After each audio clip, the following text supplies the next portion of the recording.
何にも変わってねえなお前は。何にもできねえじゃねえかよ。何にも。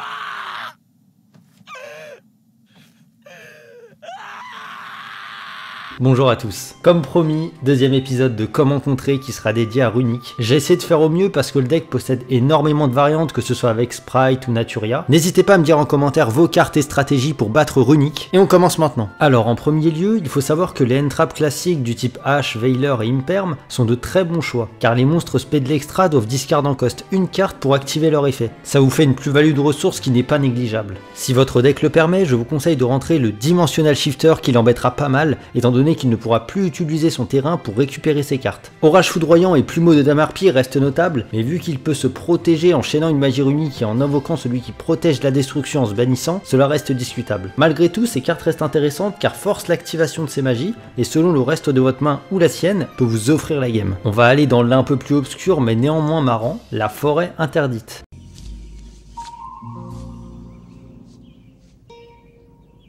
What the fuck is this piece of shit?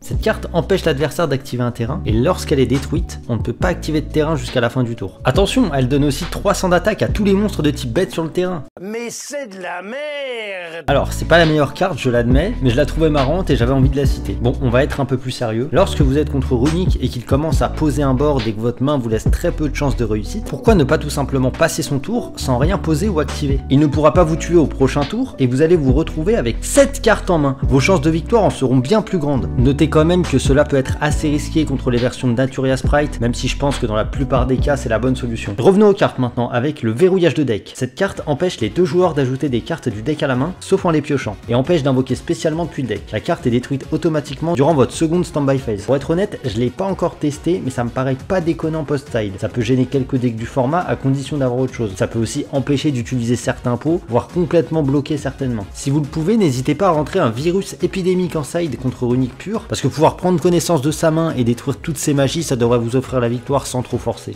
Droll, c'est pas la meilleure idée selon moi, même si je la vois partout, parce qu'il suffit qu'il décide d'activer en draw phase toutes ses magies pour le rendre obsolète, en plus d'être mauvais en 6ème carte. Le bon vieux anti-spell fragrance pourrait vous donner des games, mais faites attention car il a certaines outs qui pourraient chaîner à votre anti-spell. De l'autre côté, nous avons Cyclone et Twin Twister qui sont toujours les bienvenus, mais ils ne vous offriront pas la game à eux seuls, il va vous falloir une bonne sortie à côté. Si vous êtes face à une version de Naturia et Sprite, Dark Ruler et Droplet sont toujours de bons atouts à avoir. Chaos Hunter est un excellent choix contre Runic. Il vous suffira d'activer son effet pour l'aspect lorsque l'adversaire invoquera un Runic de l'extra deck, et toutes les magies runiques ne pourront plus être activées, ou alors uniquement l'effet de Spade l'extra. Il sera donc complètement lock s'il joue une version pure. Il aura quasiment perdu instantanément. Faudra juste faire gaffe car quelques outs existent, ils peuvent poser Baron et vous détruire Chaos Hunter, mais dans la majorité des cas, cette carte aura une utilité pas négligeable. Dans le même genre, vous pouvez mettre l'Imperial Iron Wall, il aura à peu près la même utilité. Je vois beaucoup de gens dire que l'Ancea est excellente, mais je vois pas trop en quoi. Elle vous offre juste une solution temporaire et vous ne pouvez l'activer que pendant le tour adverse. Pour moi, c'est une fausse bonne idée. Si vous savez pourquoi elle est aussi populaire, n'hésitez pas à me le dire en commentaire. Bon, on va s'arrêter là, je pense. La plupart du temps, Runic voudra vous battre dans la guerre des ressources, voire même vous deck out. Gardez donc ça à l'esprit et prenez votre temps.